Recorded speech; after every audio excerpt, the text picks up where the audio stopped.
kulanti wanaagsan daawadayaal, halkani waa madasha ugaaska tube. kusoo dhawaada barnaamij kale oo taxanaa kaasi oo aan ugu magac darnay ma ogtahay. barnaamijkan ayanu waxaynu kusoo qaadan doonaa dhacdooyin la yaab leh, kuwo cajiiba, kuwo qosol badan, kuwaasoo ka dhaca adduunka daafihiisa. waxaadna kala socon doontaan bartan youtube-ka ee madasha ugaaska isbuuciiba hal mar. haddaba daawasho wanaagsan qaybta koowaad ee isbuucan oo ah xubinta ugu horreysa ee barnaamijka, islamarkaana aynu ku bilaabi doono 10 dhacdo oo laga yaabo inaanad hore u maqal oo cajiiba. ma ogtahay in dalka Iceland uu ahaa dalkii ugu horreeyey ee sharciyeeya in haweenku ay iska soo ridi karaan ilmaha uurka ugu jira?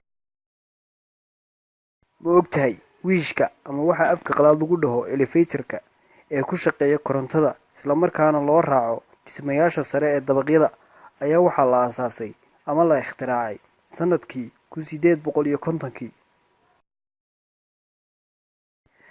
ma ogtahay bisha August waa bisha ay dadka ugu badan dhashaan adduunka oo dhan marka loo xisaabiyo boqolley ahaan? ma ogtahay boqolkiiba 8 ka mid a dadka waxay leeyihiin feedho dheeraada ama waxa afka qalaad lagu dhaho extra ribs?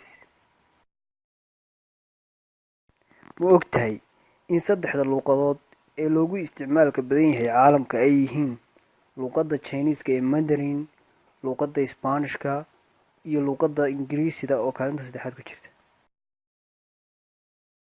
ma ogtahay in haddii aanad cadayan muddo 2 isbuuc ama 2 toddobaad inaad halis ugu jirto inuu kugu dhaco xanuunka hargabku ama duraygu?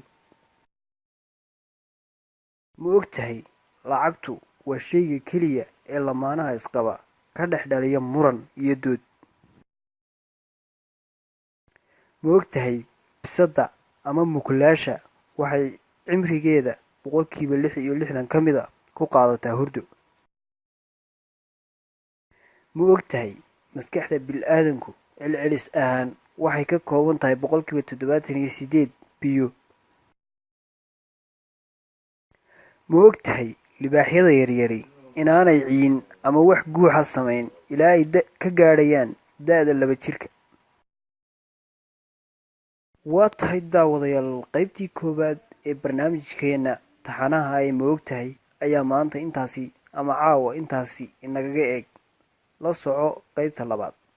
tan iyo inta aynu ku kulmayno qaybta labaad, nabadgelyo. hana ilaabina inaad subscribe garaysaan channelka madasha ugaaska.